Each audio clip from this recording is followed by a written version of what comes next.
আওয়ামী লীগ রাজনৈতিক দলটি সক্রিয় হওয়ার জন্য বিভিন্নভাবে ঢাকার মধ্যে তাদের প্রচেষ্টা চালিয়ে যাচ্ছে।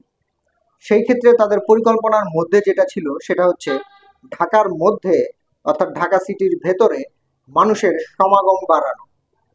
তো আমরা ইতিমধ্যেই আমরা যেগুলো দেখতে পাচ্ছি যে পুরো ঢাকা সিটির মধ্যে বিগত দিনগুলোর তুলনায় এই কিছুদিন ধরে প্রচুর পরিমাণে মানুষ রাস্তাঘাটে দেখা যাচ্ছে। ফুটপাত থেকে দখল করা শুরু করে রিক্সাওয়ালা পর্যন্ত সবকিছুই এখন এই লোক সমাগমের মধ্যে সীমাবদ্ধ। রিক্সাওয়ালাদের মধ্যে আমরা এমন কিছু দেখতে পাই যাদেরকে আসলে রিক্সাওয়ালা মনে হয় না, কিন্তু তারা রিক্সা চালাচ্ছে। তো এই মানুষগুলো আসলে আসলো কোত্থেকে?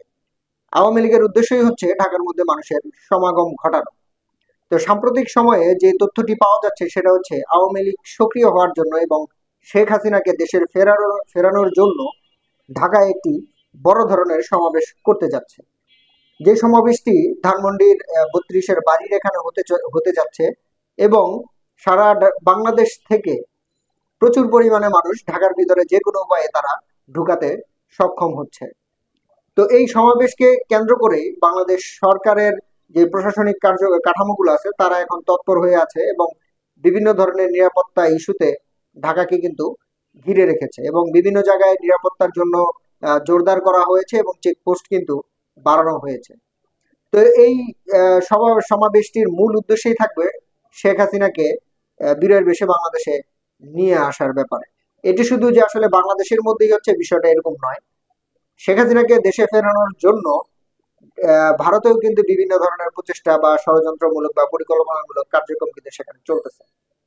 উচ্চ পর্যায়ের নেতাকর্মীরা ভারতে বসে আহ, নরেন্দ্র মোদীর যে রাজনৈতিক দলটি আছে বিজেপির সাথে বৈঠকের মাধ্যমে বাংলাদেশে কিভাবে শেখ হাসিনাকে আবার ফেরানো যায় এবং আওয়ামী লীগকে কিভাবে বাংলাদেশে সক্রিয় করানো যায় সেটার বিভিন্ন ধরনের প্রচেষ্টা কিন্তু চালিয়ে যাচ্ছে।